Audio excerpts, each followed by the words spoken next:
Hello बच्चों, कहानी की सीरीज में आज हम एक नई कहानी सुनेंगे डॉक्टर चिड़िया की। तो चुनमुन चिड़िया अपनी माँ मौनी चिड़िया के साथ रहती थी। एक दिन मौनी चिड़िया बीमार पड़ गई। मौनी, चुनमुन बेटी, मेरी तबीयत ठीक नहीं रहती, लगता मैं बहुत दिनों तक जिंदा नहीं रह पाऊंगी। तू मेरे मरने के बाद अपने मामा कालू कौआ के पास चली जाना। चुनमुन कहती है, ऐसा मत कहो माँ, तुम ठीक हो जाओगी। काश यहाँ कोई अच्छा डॉक्टर होता तो तुम्हें ठीक कर देता। मौनी, बेटी, इस पूरे जंगल में कोई डॉक्टर नहीं है। चुनमुन, तुम चिंता मत करो माँ, मैं एक दिन डॉक्टर बनकर इस जंगल में सबका इलाज करूंगी। कुछ दिन बाद मौनी चिड़िया मर जाती है। चुनमुन चिड़िया अपने मामा के पास चली जाती है। कालू, यह तो बहुत बुरा हुआ बेटी, कोई बात नहीं, इसे अपना ही घर समझ और आज से तू यहीं रहेगी। चुनमुन, मामा, मैं डॉक्टर बनना चाहती हूँ।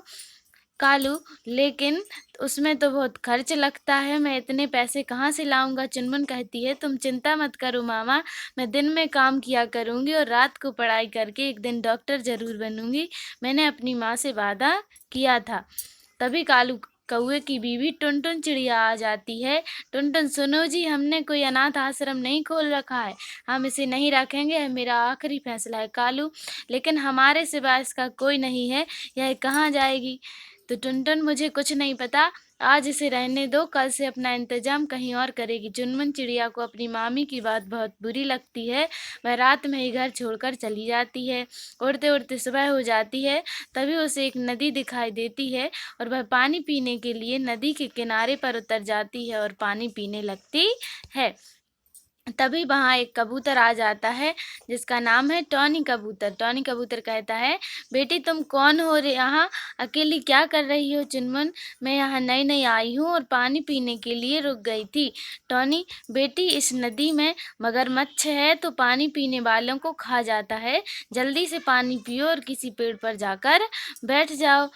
चुनमुन और टॉनी कबूतर पानी पीकर एक पेड़ पर बैठ जाते हैं। टॉनी कबूतर के पूछने पर चुनमुन उसे सारी बात बता देती है। टॉनी कबूतर, बेटी, यह तो बहुत अच्छी बात है, तू चिंता मत कर, मैं तुझे पढ़ाऊंगा, तू डॉक्टर जरूर बनेगी। टॉनी कबूतर चुनमुन चिड़िया को अपनी बेटी बनाकर अपने घर ले जाता है और कुछ सालों के बाद चुनमुन चिड़िया डॉक्टर बन जाती है। एक दिन चुनमुन चिड़िया एक चिड़िया को दवाई दे रही थी, तभी उसने किसी के रोने की आवाज़ सुनी।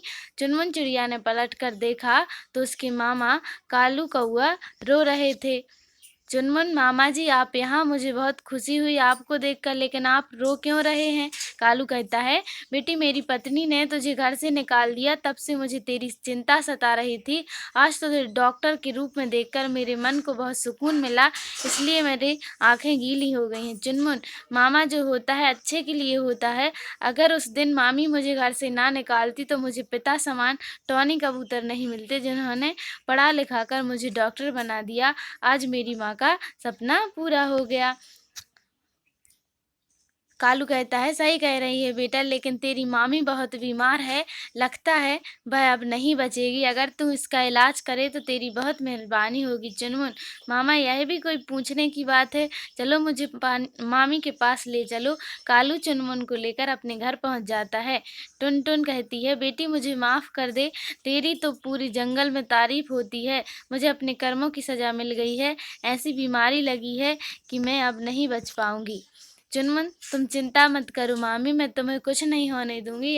ये दवाई खा लो, 1 महीने दवाई खाना और आराम करना, मैं फिर आकर तुम्हें देख जाऊंगी। टुनटुन कहती है, मैं बेटी, मैंने तुझे घर से निकाल दिया, फिर भी तू मेरा इलाज कर रही है। चुनमुन कहती, मामी, अगर आप उस दिन मुझे घर से ना निकालती तो शायद मैं डॉक्टर नहीं बन पाती। टुनटुन, तू अब यहीं रह मेरी बेटी बनकर। चुनमुन कहती है, मामी, मैं अब आपकी नहीं, पूरे जंगल की बेटी हूँ, यह पूरा जंगल मेरा है। मेरे घर पर बहुत से बीमार आते हैं और उनका इलाज करके मुझे बहुत खुशी मिलती है। यह कहकर चुनमुन अपने घर के लिए चल देती है। बच्चों, आपको ये कहानी पसंद आई हो तो कहानी को लाइक करें, चैनल को सब्सक्राइब करें और कमेंट जरूर करें। धन्यवाद।